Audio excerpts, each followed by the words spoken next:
of course, like teachers have to have like their own sort of boundaries for how much they can do. They're not supposed to do every job, but I think when you realize that educating a child is not just about teaching them math, but really supporting them in their learning and growth process, that's when the teaching can become even more powerful in my experience. Student voice and student agency is something that we're always hearing about in a lot of our different conversations, and it shows up in a lot of different ways in schools, from the different maybe student council or feedback sessions or things like that. But sometimes it is more of a display or a superficial integration into the way the school runs rather than a really meaningful one. And in this conversation, we want to break that down into ways that schools can really understand how to make meaningful change with student voice and have a strong dialogue between the student body and the school administrators and teachers. So today we're talking with Arissa Roy, and I'm so excited that we get to chat with her because I first interacted with her or first learned about her at the IB Global Conference last year. She presented on stage and the entire room of educators stood on their feet at the end of her presentation, giving her a standing applause because she was just hitting all these points that were so resonant with what we try to do in education. She's a UWC graduate, a UNESCO youth representative, and she founded a global education equity movement when she was just a teenager. So she definitely understands what it's like to be in a school where you just kind of have a student council and a tokenist kind of voice versus actually doing meaningful change and relying on youth voices to make that happen. So we're so excited for this episode today, and we're really excited that you're here as well. Let's dive into it and enjoy this episode of IB Unplugged with Arissa Roy.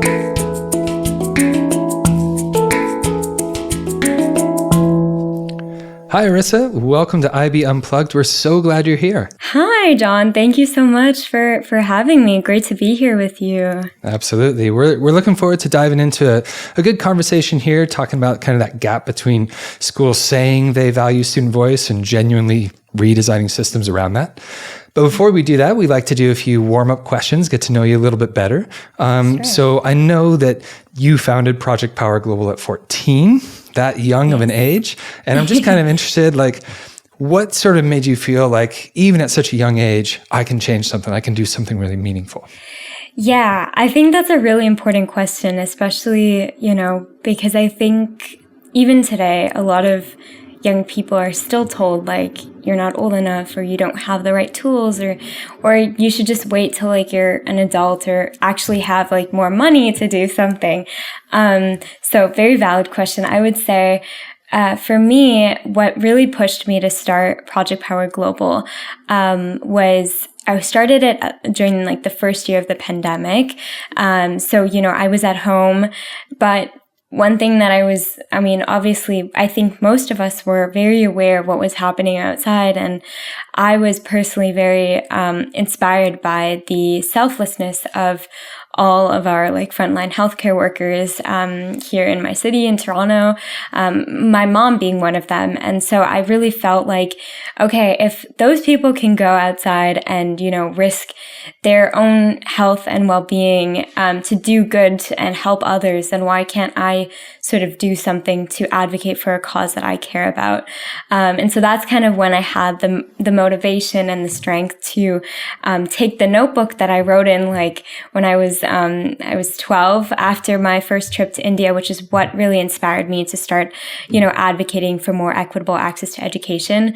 But of course, there was a gap of those few years. So, when I was 14, I had that confidence to go back to those ideas I had a few years prior and actually start. So yeah, those are the main things I would say. Yeah, I love that. Seeing kind of some other people doing some risky stuff and saying, well, why not me? Yeah. I can do that too. Yeah. That's great.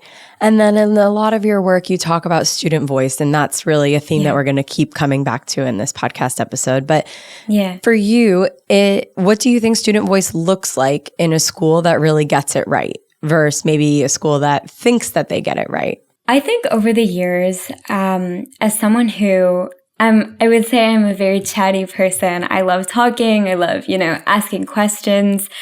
But I think what's even more important than actually talking is listening, and not just listening, but like actively listening to people and to what they actually need. And so in my experience, what, a school that takes into account the voices of their students or their youth, what are they doing? They're actively listening to the needs of their students.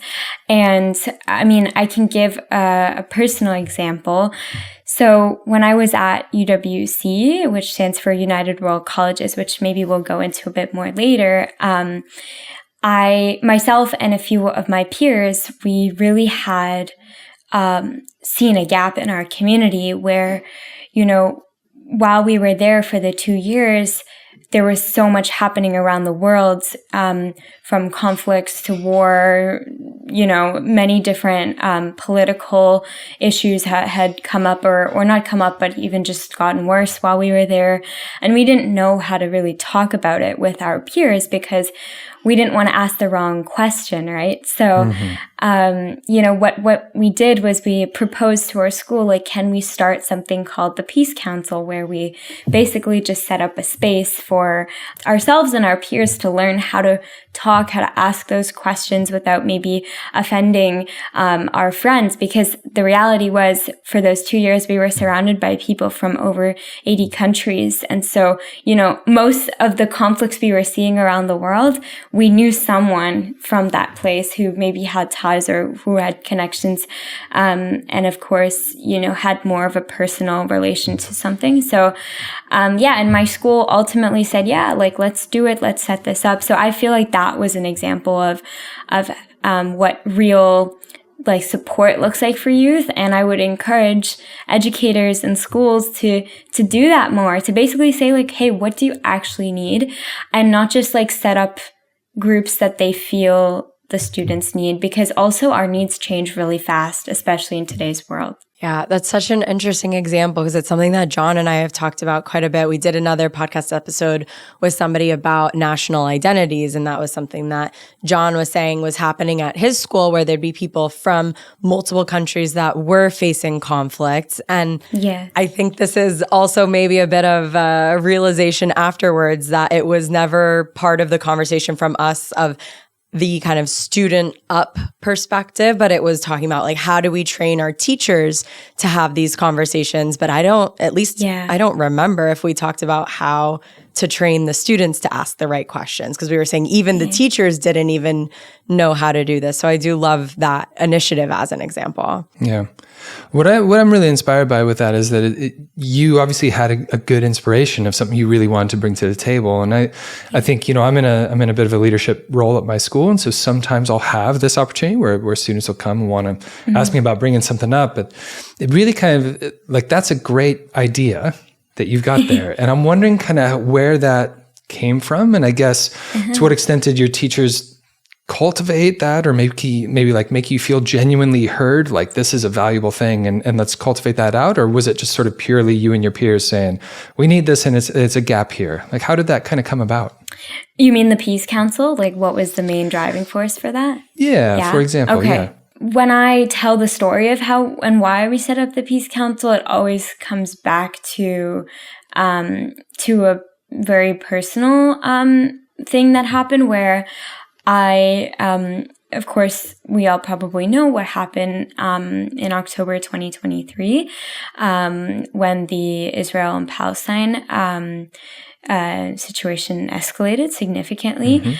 And that was kind of a huge topic in the school as soon as, the news came out and everyone was talking about it.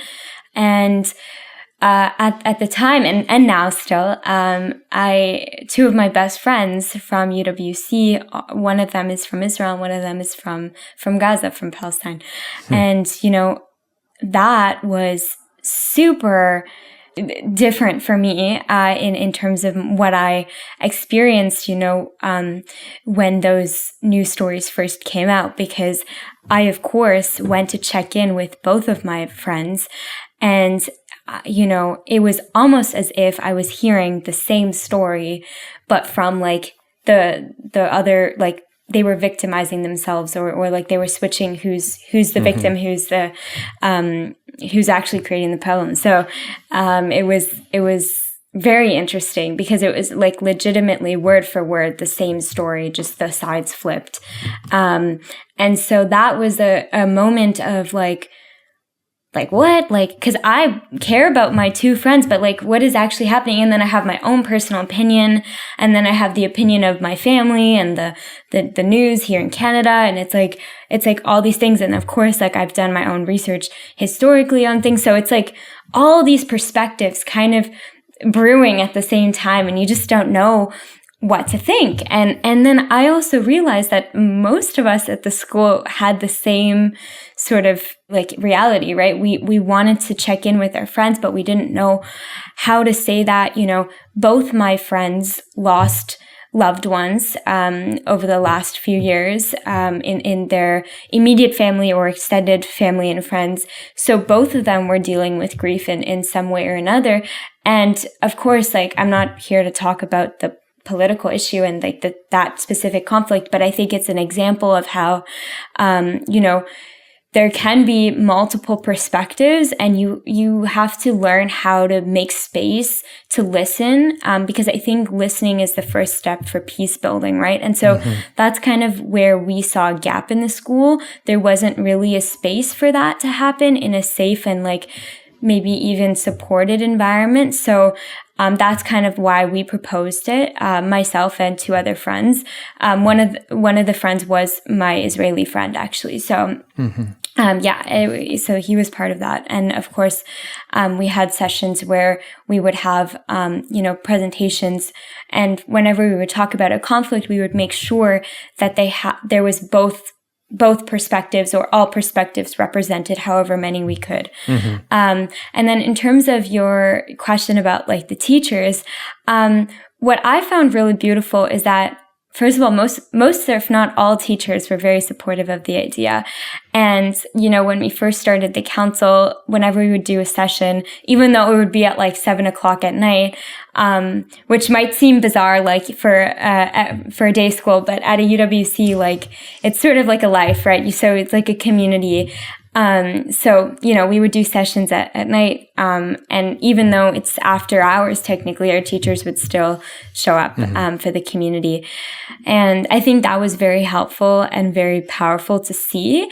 And I think what happened when that occurred is that there was a shift from the teacher being the only educator in the room to the students also having, a say and teaching everyone, right? Because I think that sort of, not to bring teachers to the same level as students, but I think everyone has a lesson to teach. So yeah, sorry, I rambled there for a while. No. But in that example, that's great because yes, I think teachers go into the profession not just because they're passionate about a subject or because they're inspired by helping young people, but because we like learning. Like ultimately, for sure, we enjoy it. We like schools. We want to be there, and so I think we get to learn from our students as well.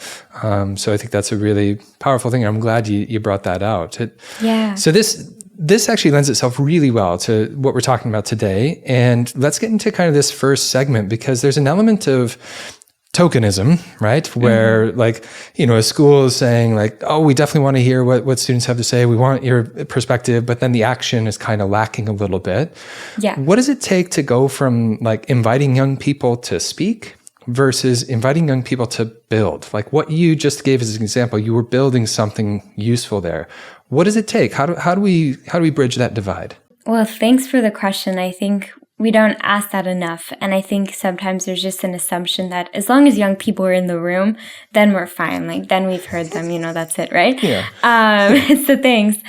I would say from my experience again, as someone who over the years has been involved with many different organizations, one even being the UN. So I now serve on something called the UNESCO SDG 4 Youth and Student Network, which is basically like, I'd like to say it's kind of like a huge youth council for UNESCO where we get to do projects with different teams there and also really influence some of the policy discussions that happen.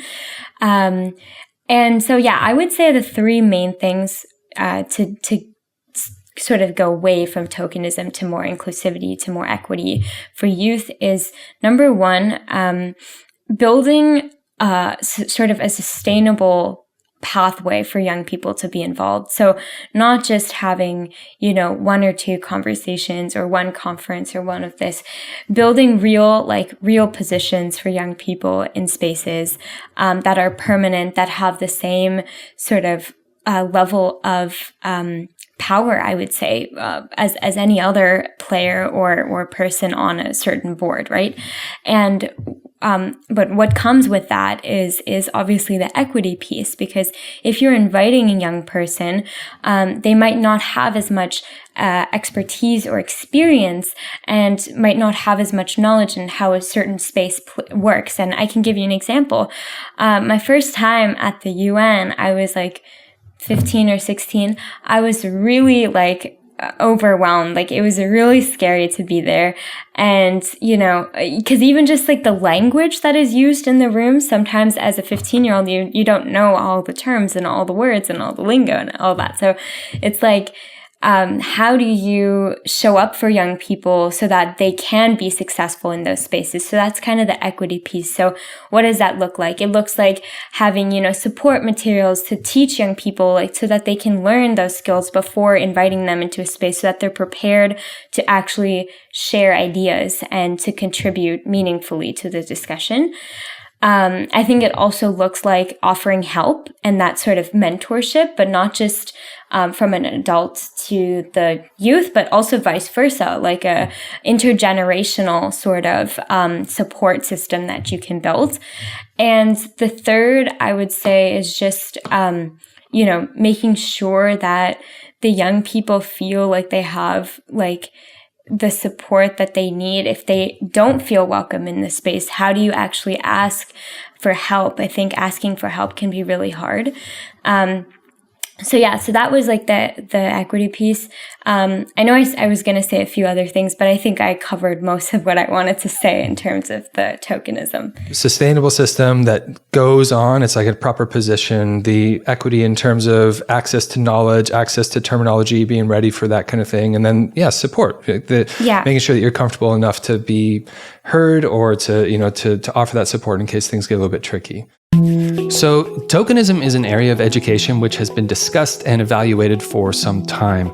You could see Laura Lundy's model of student voice, which was introduced in 2007. She argues that voice alone isn't enough and that students need a space to express views, an audience willing to listen, and a genuine influence over decisions. She suggests that many schools can achieve the first two, but they really struggle with that last one. You could also see Roger Hart's Ladder of Participation from 1992, where he argues that authentic participation requires a frame shift from young people speaking to young people building. So just a couple of things that might help you along your way. Now, back to Arissa. Yeah, I think I see a lot of it as a loop, and you can kind of decide how far along you are in how complete your feedback loop is with the students. So it's easiest to create a space for students to speak. Yeah, for sure. It's not hard to get a student to start talking. That's the easy part. The next level is, do you have people listening? Yes. And that's also, I would say most teachers want to hear what a student is thinking and what a student wants to contribute to the school, to the community. But then the third piece that's the hardest is for the student to feel like enough meaningful change is happening and enough action or building, as you said, is happening that makes them want to speak again. And that's that core piece that I think is hardest to get right, because it means that not only are you listening, but you're also committing to doing something about it, but making sure you have the working structures and ability to do something about it. Because if you've already made all the decisions, your budgets are closed, your plans are finished, all of the things, and then someone comes in with a bunch of good ideas, you're not in the space to receive new ways of working or thinking. So that's that element that I think is really important, that it seems like you've been able to be part of that feedback loop in really impactful ways. Yeah, a thought to that. I think the way you described it, it's sort of like a circle, right? It's, you need all those elements to kind of come in. So, and I definitely feel like, it's not just support for the students. I think it's also support for the teachers to be able to offer that, you know. And I think whenever I talk to my teachers about many issues, it's almost like you see parallels between our problems and their problems, because they're like, well, we don't get enough pay, or we don't get enough support or time. So it's not just one level, it's many levels of change that has to happen in order for it to be sustainable. Yeah, I think what also is a little bit tricky there, and just from the kind of educator side, is, you know, people come in, they've got some good ideas and you want to support and you want to bring it up. And then there's layers of practicality, and you mentioned budgets, that sort of thing, but there's stuff that maybe at that moment you go, right, it's not going to work this time. Yeah. And it's a matter of like how to navigate that so that it's not the crushing discouragement that's like, but I just gave a great idea and why isn't it going to work? Yeah. More of like in this instance, these particular practicalities prevented us, but don't stop with the ideas. Like keep them, you know. And I think navigating that's pretty tough sometimes, because in many cases for a young person, it might be one of their first times or first few times bringing up an idea. And if it gets kind of shut down, it feels like, oh, they're not listening to me and don't want my ideas. So kind of navigating that's a little bit tricky. And I think that lends itself to some of the things that you were mentioning earlier about your teachers being present, you know, both in the evenings for those sessions and that sort of thing. Is there more that you've noticed that teachers do that kind of allow you to build in that space better, as opposed to, hey, here's your student council, you guys do your student things, we'll do our teacher things, and the school is going to run fine? Like, how do we get to that genuine building space? In terms of things I feel I've seen work really well, I think that, I mean, I'm not a teacher, but from the teachers that I've spoken with, you know, they often tell me, like, we also need, you know, training to be able to handle certain topics. So that's also another area which I feel like needs to be talked about more in the education space. How do we better equip our teachers to be those leaders that we really need them to be? I think teachers change the world. Like, I think whenever we say education changes the world, like, who do you think actually, like, you know, gives that education? Most of the time it's the teachers, right? So teachers are real change makers, you know, and so it's like, you can't just expect teachers to be able to do that without having the support that they need first, right? Mm-hmm. So I think that's one thing. Other areas I've seen, you know, that have been helpful for this whole cycle is having a really open dialogue between leadership in a school and the students. And what does that look like? Well, I can give an example again. You know, we call him Rettore, which just means like head of school, basically. He would often, you know, come and just chat with us, have dinner with us, you know, like just have, you know, very open and honest conversations with students to really learn, like, from their level, like, how do you actually feel about certain topics in the school? So I think having that, you know, very welcoming, like, space for students is been really helpful in my experience. And then the third thing, to sort of tie everything together, is, I think, checking in as often as possible with students. The teachers that I've had the best experience with didn't just care about how I was doing in the course or like what grade I was getting, but they cared how I showed up to class. They cared how I was feeling during the class, if I felt included. And if they noticed anything off about me, they would often like say, like, Arissa, after class, like, are you okay? Like, are you struggling with something? Like, is there something I can do? And so I think, like, of course, like, teachers have to have like their own, sort of boundaries for how much they can do. They're not supposed to do every job, you know, but I think when you realize that educating a child is not just about teaching them math, but really supporting them in their learning and growth process, that's when the teaching can become even more powerful in my experience. Oh, come and say that to every educator. Yeah, that's awesome. Yeah, I'm pretty sure most people know that, but hopefully they start doing it more. John, I'm going to put you on the spot and we can cut it if you don't like it, but is there anything that she's said that either really resonates with your practice or anything that you feel like you at your school or within your practice is really helping amplify the student voices at your school? Yeah, all right. I see you, Courtney. I see what you're doing here. No, genuinely, yes. And I really appreciate you commenting on those things, Arissa, especially the training piece and then making sure that people are aware of it. Because, as an educator in those spaces, you mentioned a couple of conflicts that came up, the Israeli-Palestine. We've got a lot of Ukrainian-Russian students together. There's a number of these things that as an international educator, you mentioned earlier at the top of the show, it's tough to ask certain questions. You don't know, can I get into this space or not? And that's a tricky one, I think, for most educators. You do want to care, and you do care. Yeah. You're interested in how this is going to affect the children, the people that are coming into your classroom, how it's going to affect their thinking and what they're able to learn and grow, because just as you say, I'm not just teaching biology, I'm teaching a young person all these things. And we'll get into stuff about the IB learner profile and all that comes through.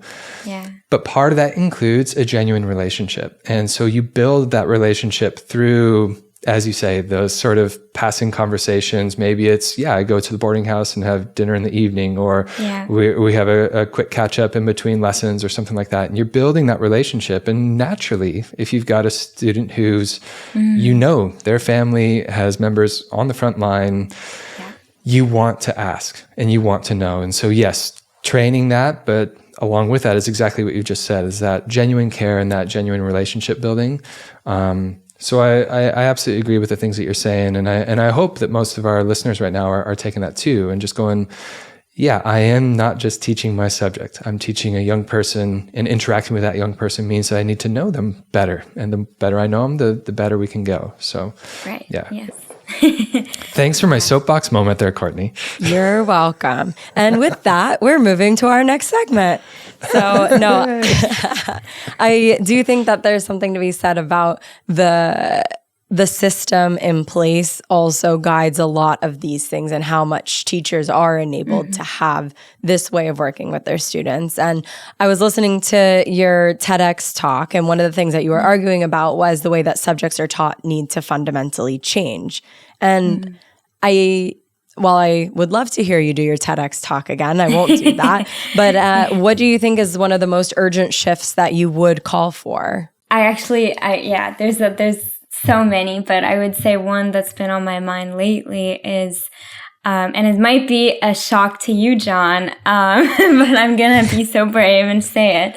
I think we need to get rid, or not get rid fully, but significantly reduce the number of exams that we have in school. And let me tell you why. Shock, horror. Yeah. I'm falling apart here. No thanks. Terrible. Red light. You're fired, Arissa. John loves exams. That's what he became a teacher for. My favorite thing. Really? Yeah. I need to hear more about this. No, definitely not. No, I mean, Maybe I can interview you now, John, about that. But okay, so first of all, when I look at an exam, many of us, I think of an exam as showing all that you've learned in a course, right, over the last year or half a year, however long you've been in that course. As a student, I'm definitely more of a visual person. I like more doing projects, things like that. I'm very much not good at exams, I would say.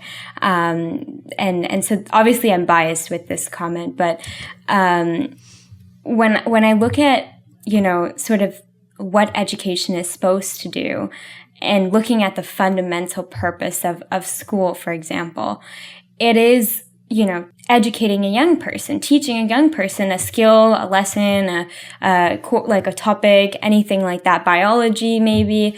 And so if you're actually trying to do that, then why is so much emphasis on preparing a student to be, good at taking an exam? And I know there's many teachers are probably going to disagree with me in this, but, I think that from my own experience, one of the main ways that my education kind of limited me was that we spent so much time when I was in the IB talking about how to get a 7 in paper 2, and less time talking about the actual subjects.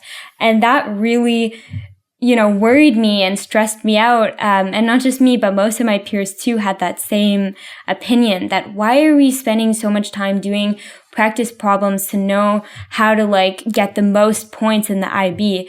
And that's just, I feel like such a waste of time, to be honest with you, because that is just training students to become robots, which we don't need. We have many AI advancements these days. We don't need more robots in society. And I think what we need to be doing more is teaching things like soft skills, things like collaboration, how to become an actual kind, respectful member of society. Those are more important.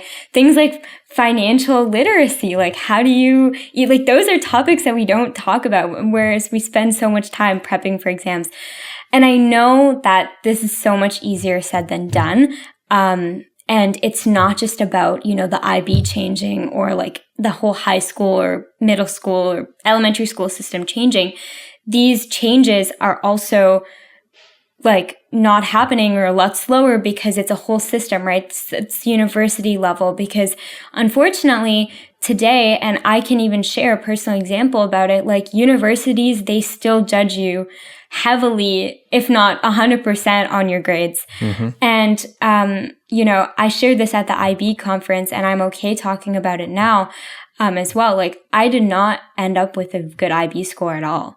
At all. And I'm okay sharing that because I think it's not a reflection of me fully in my learning journey. It's a reflection of me in one moment of time where I knew I was struggling and I'm not the best at taking exams. But the fact that we sort of put this blanket way of measuring a student's success and then sort of graphing them on a chart of, okay, she didn't get a 7, so she's not as good as this person. That's just really sad in society. And I know that it's complex, because how else are you supposed to judge people? How else are you supposed to measure one's potential? But I think if we are so brave to actually take the time to create a better system, then that's where education will become even more powerful. I love the things that you're saying right now, Arissa. I genuinely do. And this is all the stuff that it's kind of a big focus of my research that I'm currently actively on. And so much what you're saying is resonating with me. And I guess firstly, it's hard to hear, because I know that it happens, but it's hard to hear when teachers or students are focusing so much on the grade.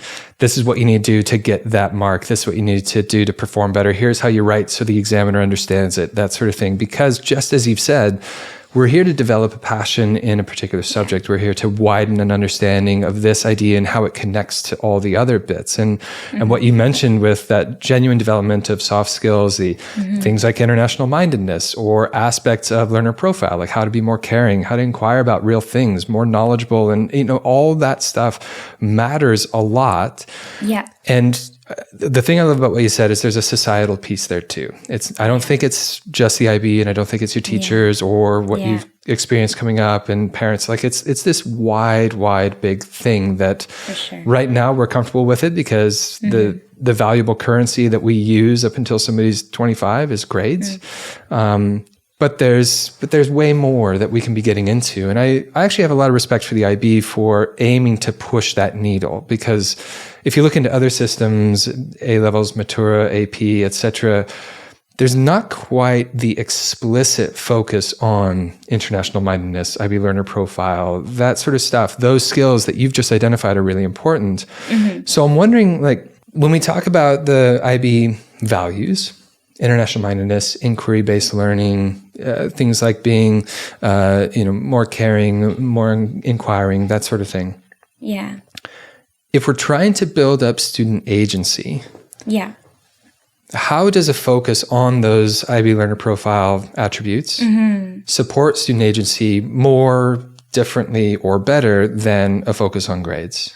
When you look at the IB, and from my IB experience and my IB journey, the moments that I felt the most empowered came in those like CAS moments, or those moments of like even TOK, when my TOK teacher said like, you have an idea, like make a presentation about this, like talk about it in the school. Like I want to hear what your thoughts are on said topic.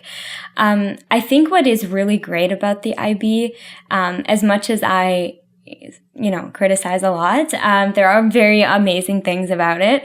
And one of those things is those elements where you really are open to whatever the student wants to do or is thinking or has ideas about. And, so that I feel that environment of like, hey, Arissa, I actually think you have an idea. Like, do you want to share it? Like, do you want to like start something to talk about this in the school? Like, that is where real student agency happens, because the student is then given that opportunity to be like a leader and a teacher in the community as well. And, another amazing thing is that, when I did my service like component of my CAS, over the 2 years, what I did was I went and I worked at like a seniors home, in this very like small village just outside of Duino. Duino's already a small village, but like another small village. We were able to really like get to know the elderly people that we were working with. And actually I even went back for reunion a few months ago to UWC, and I went to go visit her. Her name's Silva, and we became like best friends, even though she's like 80. That opportunity to really like work within community, I think those are moments where IB students really gain that like perspective that they have the power to create ripple effects of change, which is something I really talk about, as opposed to the moments where you kind of are like almost, not saying the moments in class don't do the same, like many moments in class where we have like group projects or things like that where you're able to like really interact, those moments were great. But I think when you're kind of sitting in an exam room where you have to write your like student number on the top of the paper, like you kind of feel like you're a number, which you are in the IB system. So that did not feel student agency for me, in my opinion. Now, Arissa is tapping into a deep passion of mine here with student identity, development, and performativity. There's a really interesting body of research here, which is quite extensive, but for those who are interested to learn more about it, you got to see Detsy and Ryan's self-determination theory. Their work is especially useful as it highlights what Arissa is saying about assessment undermining autonomy and intrinsic motivation. Our episode with Conrad Hughes on rethinking assessment addresses this issue head on. And I also recommend the work of Alfie Kohn, specifically his book, Punished by Rewards, or The Schools Our Children Deserve. You could also see Yang Zhao's criticisms of standardization, high-stakes testing, or, of course, the GOAT, Carol Dweck, and her work on growth mindset. All of this stuff super pertinent to what Arissa's talking about right now. I want to get into the kind of youth and global policy idea and what schools can learn from it and really what your role has been. So I guess first, as an introduction to this, could you talk a little bit about what you've been doing with like the UN Transforming Education Summit and the SDG 4? Could you give us a little bit of a summary there first? I always get like the first question, because I do post a lot online about like my work, and everyone's like, how do you actually, like, what do you actually do with the UN? And which is a great question. So like I said earlier, currently what I do is I serve on as the Europe and North America representative, the youth representative for the SDG 4 Youth and Student Network. And I sort of explain that, but basically we are a group of 100 young people from, I think, again, over like 50 countries that are represented in the network. And what we do is we basically work with something called the IAS, so the Interagency Secretariat, which is basically my two bosses, Hannah and Marco. Shout out to them. They're awesome. And they basically relay everything that we do in the network to other like UNESCO folks. And my role on the executive committee, so I think there's like 8 of us on the executive committee, 8 or 9, can't remember exactly the number, but we basically serve as the first point of contact for the region whenever UNESCO like does something to do with youth in that region. So I got elected to be the one for Europe and North America, which when I was first elected, I was like, Europe and North America, like those are 2 very big like areas. And I'm like, okay, but I think that the 2 years in Italy and the lifetime in Toronto, you know, felt like I could maybe do my best. But no, it's been really awesome because what I get to do is basically every like month we meet with the region and we discuss about the cool things that young people are doing in the education space. And we basically just talk about it, see how we can support. And then like sometimes we launch certain campaigns with UNESCO, which has been awesome. And one thing that I'm really hyped about right now that the executive committee has been working on is the work around the post 2030 agenda for SDG 4. So as you may know and other folks may know, so the UN Sustainable Development Goals, they were launched in 2015 and they last till 2030. So now in the global policy space, a lot of us are saying, okay, but what happens after 2030? So we're tasked in the executive committee to basically launch a youth consultation and survey process globally to basically collect information about what young people really want in education post 2030 so that we can help rewrite SDG 4. So that's kind of what we're doing with the support of the Japanese government, who's basically helped fund this whole thing with UNESCO. We are working on that whole process and we've actually launched the survey. You can basically access it on just by looking up post 2030 survey UNESCO. You'll find it there. And we've already had more than 30,000 responses on this forum, wow, which is amazing from several different places. And it is actually open till September. So I don't know when this podcast will be launched, but if you are an educator or a young person, you know, who wants to be heard, we have the survey. I think it's from ages 10 to 30 can answer. It's a pretty big range. And what's awesome is we've also set up like support and guidance documents for educators who want to host like a group consultation where basically even you, John, could maybe do that, where you could maybe invite your students and like there's a bunch of questions and then you basically have a discussion and then you fill out the form as a group. Cool.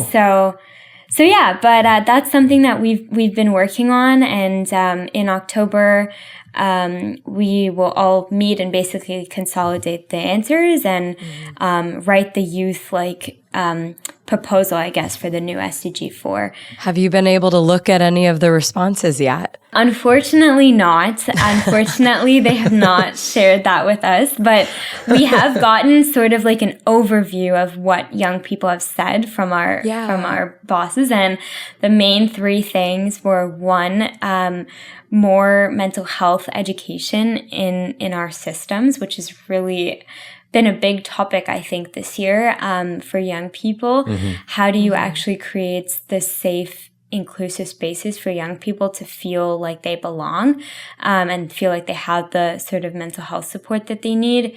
The other really big one is, again, like just more work to do with like the changing systems, especially with technology. So a lot of talk about AI was in the forum, I think they said was the second biggest topic. And then the third one, I think if I can remember, was a lot about climate. So young people are really concerned about climate change and how we can learn how to become best global citizens for our environment. Yeah. For listeners who might not be familiar, SDG 4 is the United Nations Sustainable Development Goal that's focused on inclusive, equitable, quality education. The global targets run until 2030, which is why these conversations about what's next are so significant right now. You can check out what the IB is doing in their lead up to 2030 as well. There are some really interesting movements and initiatives that are taking place at the IB directly addressing SDG 4 in really meaningful ways. And we're really hopeful that we'll be able to bring this to the table in an upcoming episode. It's pretty inspiring to hear, actually, and not to tout the IB, but what's interesting is each of the global conferences that I've been able to go to, there's been a focus on mental health well-being, sort of inclusion focus there. Yeah. There's been a focus on AI, tech, and changing systems. So it's nice to know that there's kind of an ear to the ground, I guess you could say, of like what's going on and what should we really be focusing on. It sounds like you're able to do some really amazing things there, and what a cool opportunity to be involved in this with the UN Transforming Education Summit. Yeah. And the theme of our show right now is a lot about building with young people. So I wonder, maybe if you were to take kind of a metacognitive look here, or kind of step out a bit, what do the meetings that you're able to be a part of with the UN look like compared to maybe a typical student council meeting or stuff that happens within a school of like, hey, we want to hear student voices? What are the key differences you notice? I feel like there's so many jokes I could make right now, but I'm going to be careful with what I say. Say them and then we'll cut them. And then we'll cut. Okay. No. Well, I think in person, I've been to maybe like 10 like things with the UN, and honestly, all of them are very boring, I would say, because it's like, sorry. But it's okay. First of all, it's extremely repetitive when it comes to the UN. And I'm comfortable saying that because I think, in order to change a system, you really have to be part of it. And I feel like I'm sort of part of it in a way. So I think I'm comfortable to say that. Like for example, for the last like 3-4 years, I've been a youth delegate at something called the ECOSOC Youth Forum, which is the Economic and Social Council. Basically, every year they organize this huge youth conference, inviting young people from around the world on different like SDGs they have a focus on each year. And this year I was a speaker at the session for Europe and North America. And I've been the last few years in a row. And I promise you, like every conversation that happens in the main chamber, it's like the same conversation, just like different people leading it. So that's been like very interesting to notice, because I think whenever I share that I'm somehow involved with the UN, everyone's like, but they don't do anything, right? And like it's honestly true in many ways, because if you look at conflicts globally, like how is that even possible if we technically have something like the UN in practice, right? Sure. And I think the reality is, and I wrote about this actually in my extended essay, in my EE, my whole EE was around the UN Security Council and whether or not they actually do anything, basically.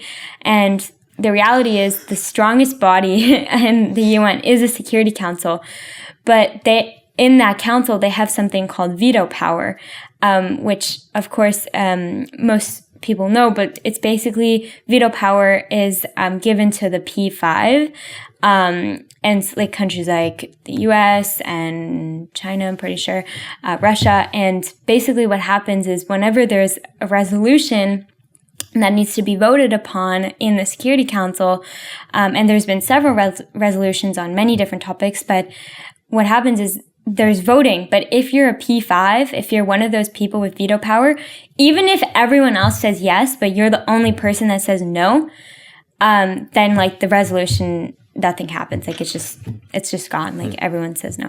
So it's like that sort of system makes it hard for the UN, I feel, to actually do its mission that it like goes about and says. Sorry, I've kind of drifted off there. So the question about the meetings. Actually, it sounds a bit related to schools, actually, like yeah, exactly. Kind of boring, true. hearing the same thing all the time. You get into a meeting and a bunch of students are like, hey, we should do this. Let's definitely do that. But the one teacher's like, no. And then it doesn't happen. Yeah. I saw what you were doing there, Arissa. There's a definite parallel. I'm comparing. But no, I would say say, back to the meetings question, when I've been in like smaller meetings at the UN where we're actually like, talking about things on a more concrete level, those have been really great because I feel like you get some really interesting voices in that space. And of course, like within the UNESCO group, we've had amazing meetings. And I think that I would say that they have been similar to my experience in my IB school, in terms of like the diversity of thought and the ideas and like people's backgrounds. So what I would say as like a message is have more like not so formal conversations, because the UN is very formal and like you get 2 minutes to speak and that's it. We're going to cut your mic. Like literally they will cut your mic if you go over, which I mean has to be fair for everyone, but still. So I think like my favorite moments at the UN have been literally like in a line for like coffee, because you get to talk with like people who have done really cool things in a more easygoing setting. No, it makes a lot of sense. I think there are probably a lot of teachers who are listening to you, and there are students in their classes that they're thinking, oh, they would love to do these kind of opportunities or projects and all of the different things that you've been doing. Do you have any advice for them to then give to their students, or just for them in general, for how other students could kind of emulate some of these experiences, get involved in some of the projects that you've been doing? So whenever I go and speak about like this work and like change making, what I first like to tell people is that, I think there's this idea that these global issues are too big for us to help solve. And people often feel like they're not like, skilled enough to actually make a meaningful difference for that change to happen. And what I say to that is that we all have our own unique story and unique voice. No one is like exactly like us around the world, right? So that is one main reason why I think everyone can play a role in creating like change and more peace in the world. And so what I believe has been really powerful in my journey is looking at my impact from like what do I care about? What am I good at? And then trying to combine those two things to help make an impact. So I kind of talk about this formula for change making, and it goes like issue. So like a global issue that you care about. So for me, I really care about education. And then you look at, so issue plus gift. So what are you good at? Maybe you're good at sports, or maybe you're good at art or public speaking, or I don't know, maybe you love video games, like something like that, So, and you try and combine those two things, and that's when you can actually maybe create something that's not only meaningful to the society, but also to yourself, because you're able to do something you love. And that's kind of how I started, PPG, like my organization. We started by doing like really fun events online where we would gather people to like play games, and like that's something I loved, and eventually like we would do like a lot of speeches and stuff in schools, and I love public speaking, so like that was the way I've combined that. But also some of my team members, they loved baking, so we would do like bake sales and like things like that to raise money. So it's like those are small ways I feel like you can actually create that change. And then the second thing I would say to anyone, not just youth, is that sometimes you won't see for yourself the immediate impact of what you're doing. And that's okay, because I really do believe in this idea of ripple effect of change. I actually have written like a children's book where I talk about that. And it's sort of that idea, like, when you throw a stone in the water, you see like those ripples that you create. And sometimes those ripples won't be super apparent. Maybe you do a good, like a kind deed. Maybe you hold like the door for someone and that made their day, so they do something nice. Like those are small things that you might not see how you've made an impact, but you have. So I would say, just do whatever you can in your everyday life to try and make it like a positive impact. My mom always used to tell me, try and leave every room you go to a little bit better than you found it, whatever that means. So, and then the last thing I would say is collaboration. without my team, without, meeting other young people doing similar work, I would never have been here. And I think so many of us, we still work in silos a lot of the time within these issues. There's so many youth organizations about education. There's so many youth organizations about like climate. Why don't we all just work together? And so that's kind of what I'm now focusing on more as I continue my journey, that idea of like collective action, because that's when, more change will happen.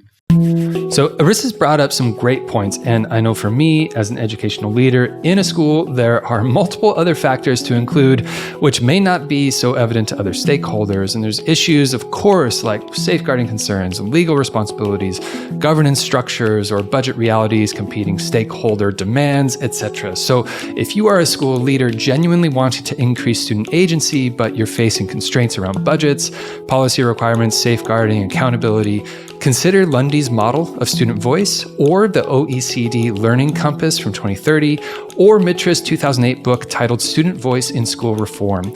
Also, our episode with Lamore also provides a framework for humanizing pedagogy, which really helps students flourish. But in general, start small, build capacity framed around self-determination theory, share that leadership that moves beyond consultation to co-design, and close the loop by communicating what students suggested, what happened, what changed, and what could not be changed and why. There's actually simple ways to move forward with this that don't have to feel like you have to reinvent the whole wheel. Arissa, such meaningful things that you're saying here. I really, really appreciate it. And so many of the things that we've talked about have inspired me quite a bit and are making me feel like I'm ready to get in and do some more meaningful action here at school. I love that idea of just like issue plus gift equals some meaningful change. And I think that's a simple formula that we can kind of build out a little bit more in classrooms as well. And like I said at the very start, when we were just sort of chatting before the actual episode started recording, like you're just a hugely inspirational person. I'm really glad you've taken the time to chat with us here, and keep doing the great work you're doing, and keep inspiring everybody around you, both people your age and educators like me, because it's really refreshing and it helps us recognize that there is meaningful work. And just as you said, we might not be aware of like ripples that are going, but what you've just outlined is very encouraging. And I think, I hope all of our listeners and educators listen to this and go, right, I'm doing good work. Keep doing the good work. Yeah, thank you. I really appreciate you coming in with so much authenticity, honesty about your journey, things that you're working on. It's just such like John said, refreshing and inspiring way to look at, for teachers, what their students can do and what the next steps could look like for them, and what the next steps could look inside their own classrooms and in their own schools. So thank you so much, Arissa. It's been a pleasure. Thank you so much. Thank you both. See what I mean? I told you she'd be a great guest. I never doubted you. Yeah, I know, but you unfortunately were unable to go and see her at the presentation, and I think you gave me that look when I came out afterward. It was like, we got to get her on the show. Yeah, you were like, give me the postcard. I'm going for it. Yeah. No, she's great, right? And great. Yeah. I love that the IB asked her to speak at the conference, because it's not like, this is how I got a perfect score at the IB. She's like, I didn't even score that well, but look all the other, she didn't say this. I'm saying this. Look at all the other things that the IB actually prioritizes, and you see how it plays out in the way that she is leading her life, making decisions, and kind of really trying to drive meaningful change. You're like, yeah, those are the things that matter, and that's why we're all here for the IB. Yeah, and that's the thing that's way more important than a perfect score or something like that. Exactly. There's so many things I think you could probably take from that conversation, but what stands out to you, Court? I think that what I wanted in that last question, where I was asking about like, okay, what can teachers do? I think there are so many students that teachers will hear her and think about, oh, that one student would be so into this, or gosh, I wonder how my kid could do it. And I think that she makes what is a really impressive and maybe even daunting resume feel like something that anyone could just go for. It's like, if you care about something, do something about it. It's that simple. Or just speak what's on your mind and collaborate, talk to other people, and figure out a way to start small, start grassroots, and really try to make some change within your own school. So I think that it's going to resonate with a lot of teachers, this idea of there are students that have a lot of passion about these problems in education or maybe in other fields, but there are really tangible ways to do something about it. Yeah, no, I agree. I think, for me, what's really sticking with me, and I think what's going to take me into my lessons coming up here, is just everything that she really emphasized around meaningful education. Let's learn, in my case, biology, and let's not worry too much about what I have to do to get the right grade. Let's not worry about how to answer the questions so that the examiner sees it, that sort of thing. Let's love the subject, and let me show up why we might love the subject. That really stood out to me. And then alongside that was how important it is to have a strong relationship and just investing in those relationships. How frequently did she talk about the most meaningful moments happening from unstructured time? Yeah. Happening from the casual drop in, the sort of noticing when she was well or unwell or something like that. And I think that's something that, as educators, we naturally are drawn to, or we want to be part of that. And sometimes we can get overtaken by but I have to get the curriculum so that we can get the grade. But, to see somebody like Arissa, who has done so many amazing things already, reflect that the most impactful stuff for her were those one-to-one relationships and those genuine moments of let's explore the subject. Yeah. Not the grade-based things. That's just so confirming, I think, for me as an educator, and I hope for everybody else out there listening. I forgot to say to her when she was talking, and she was like, I bet a lot of teachers would disagree with me, and then talking about how the exams are, and her frustrations and qualms with the exam structure. And I was like, how unfortunate that she's probably not alone in students thinking that all of these teachers just love testing them. No, we don't. No, we're not into that either. Everyone we talk to wants change. And that was just a funny moment of, oh gosh, this is really what students think of you guys. No, I don't dare get into what I think my students think of me. That's not going to be a useful exercise right now. No. But overall, great episode with Arissa. I feel really fortunate to have been able to meet her, chat with her. And I hope this was great for all of you. Let us know what you think. And until next time. IB Unplugged is a Cognity podcast hosted by John Patton and Courtney Marlene and produced by Catalina Gaffney. Be sure to subscribe or follow and share with your fellow IB educators. If you'd like to submit a topic, request, or question, please do so on cognity.com/IB Unplugged. Let's keep the conversation going and support each other in teaching with confidence, creativity, and joy. See you next time.